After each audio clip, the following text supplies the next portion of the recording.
Hi hello வணக்கம். நான் உங்கள் கேபி சங்கர். இன்னைக்கு நான் எந்த படத்தை பற்றி பேச போகிறேன்னா, லாகோட் அப்படின்ற ஒரு படம். இந்த படம் வந்து ஜி5ல ரிலீஸ் ஆகிருக்கிற ஒரிஜினல் ஜி5 படம். இந்த படத்தில் வந்து கதை என்னன்னு பார்ப்போம். இந்த லாகோட்னு சொல்லும்போதே நமக்கு தெரியும் இது வந்து சோஷியல் மீடியா பற்றி இருக்கிற விஷயம்ன்றது. பாபில் கான் அப்படின்ற ஒரு நடிகர் இருக்காரு. அவர் தான் இந்த படத்தில் நடிச்சிருக்காரு. கிட்டத்தட்ட ஒரு சோலோ பெர்ஃபார்மன்ஸ் படமாகவே இந்த படம் இருக்குது. இதோட கதை என்னன்னு பார்ப்போம். இது வந்து பாபில் கான் வந்து பிரத்யூஷ் அப்படின்ற பேரில் வந்து ஒரு சோஷியல் மீடியா இன்ஃப்ளூயன்சராக இருக்காரு. கிட்டத்தட்ட 10 மில்லியன் சப்ஸ்கிரைபர் வரத்துக்கான ஒரு நிலவரத்தில் இருக்குது. அவங்களோட காம்படிட்டர் ஒரு பொண்ணு இருக்காங்க. அந்த பொண்ணு வந்து 10 மில்லியன் வரதுக்காக இருக்காங்க. இந்த ரெண்டு பேருக்கு தான் போட்டி. இவர் சோஷியல் மீடியா இன்ஃப்ளூயன்சராக இருக்கிறதுனால இவருக்கு வந்து அதை வச்சு தான் மொத்த வருமானமே. 24 மணி நேரம் ஃபோனே இருக்குது. இந்த ஃபோன்னால வந்து அவரோட குடும்பத்தில் ஒரு பெரிய பிரச்சனை வந்திருக்கு. அவங்க அக்கா ஒரு பிரச்சனை இருக்குது.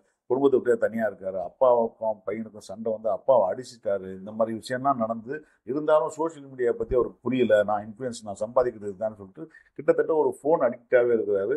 எப்படியாவது 10 மில்லியன் சப்ஸ்கிரைபர் வந்திருந்தால் நமக்கு நிறைய இன்ஃப்ளூயன்ஸ் பண்ணுறதுக்கு நிறைய சான்சஸ் வரும்னு சொல்லி ட்ரை பண்ணுறாரு. அப்படி ட்ரை பண்ணிட்டு இருக்க டைமில் ஒரு நாளைக்கு அவருடைய ஃபோன் வந்து திருடு போயிடுது. காலையில் எழுந்து பார்த்தா ஃபோனை காணோம். ஃபோன் இல்லை அப்படின்னு சொன்ன உடனே அவருக்கு என்ன பண்ணுறதுனே தெரியல. அதை வச்சு அப்போ வந்து ஒரு ஃபேஸ்புக் மாதிரியான ஒரு விஷயத்தில் வந்து இன்டர்நெட் சேட்டில் வராங்க. சேட்டில் வரும்போது ஒரு பொண்ணு சொல்லுது, இந்த மாதிரி நான் உங்களுடைய ஃபோன் வந்து என்கிட்ட ஒரு டிரைவருக்கு இருக்குது, அதனால் நீங்கள் வந்து நான் உங்களுக்கு ஃபோன் பண்ணேன்.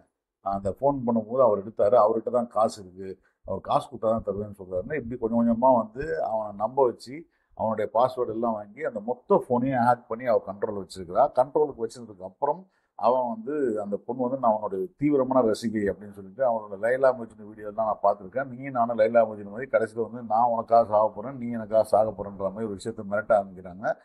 அவன் வந்து ஃபோனு ஒன்று இல்லாமல் பேங்க் அக்கௌண்ட்லேருந்து எல்லாமே அவகிட்ட மாட்டினதுனால என்ன பண்ண முடியும்னு தெரியல. இப்போ அவ கூட பேசி பேசி பேசி எப்படி வந்து தப்பிக்கிறானா இல்லையா, அந்த பொண்ணு யாரு, உண்மையாக பொண்ணு தானா இல்லையா அப்படின்ற பல விஷயங்களுக்கு வந்து இந்த படத்தில் ஆன்சர் சொல்லியிருக்காங்க. ரொம்ப இந்த ப்ரெமிசஸ் வந்து ரொம்ப அட்டகாசமான ப்ரெமிசஸ் இருந்துச்சு. ஏன்னா இந்த மாதிரியான சோஷியல் மீடியா இன்ஃப்ளூயன்சஸ் வந்து முழுக்க முழுக்க அந்த ஃபோனை மட்டுமே நம்பி 24 மணி நேரம் ஃபோன்லேயே அடிக்டாக இருக்குதுன்றது வந்து இயல்பான விஷயம்தான். அதுவும் இன்றைய இளைஞர்களுக்கு வந்து இந்த கதை ரொம்ப ரிலேட்டபுளாக இருக்குது. ஏன்னா இன்னைக்கு வந்து ஃபோன் இல்லாமல் யாருமே இருக்கிறதில்ல. எல்லாருமே ஒரு விதத்தில் அடிக்டாக தான் இருக்குன்னு வச்சுங்களேன். இதில் சோஷியல் மீடியா இன்ஃப்ளூயன்ஸ்னால் கிட்டத்தட்ட அவங்களுக்கு ஃபாலோவர்ஸ் சேர்றது, அதன் மூலமாக பணம் வருமானம் பண்ணுறது, இப்படி பல விஷயங்கள் இருக்கிறதுனால இவங்களுக்கு வந்து அந்த அடிக்ஷன் ஜாஸ்தியாக இருக்குது.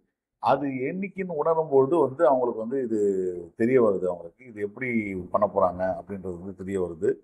கிளைமேக்ஸ் வந்து ரொம்ப இன்ட்ரெஸ்டிங்காக இருக்குது. ஒரு கட்டத்தில் வந்து பாபில் கான் வந்து ஒரு சோலோ பெர்ஃபார்மன்ஸை கிட்டத்தட்ட படம் ஆரம்பிச்சுலேருந்து ஒரு 1 மணி நேரம் 48 நிமிஷத்தில் கிட்டத்தட்ட ஒரு 1.5 மணி நேரம் வந்து அவர் தனி பெர்ஃபார்மன்ஸ் தான் கொடுத்துருக்காரு. அதை எக்ஸைட்மெண்ட்டு பிரச்சனை, அதை எப்படி டீல் பண்ணுறது, அந்த பொண்ணுக்கிட்ட பேசுறது, கோவப்படாமல் பேசுறது, இப்படி பல விஷயங்களை வந்து மாற்றி மாற்றி மாற்றி மாற்றி அவர் வந்து எமோஷனலாக அழுவுறது, இப்படி பல விஷயங்கள் வந்து அட்டகாசமாக நடிச்சிருக்காருன்னு சொன்னேன். ஏன்னா அவருடைய பதப்பதைப்பு வந்து நமக்கு உள்ளுக்குள்ளே படம் பார்க்கும்போது ஒத்திக்குதுன்றது வந்து மிகப்பெரிய ப்ளஸ்ஸு.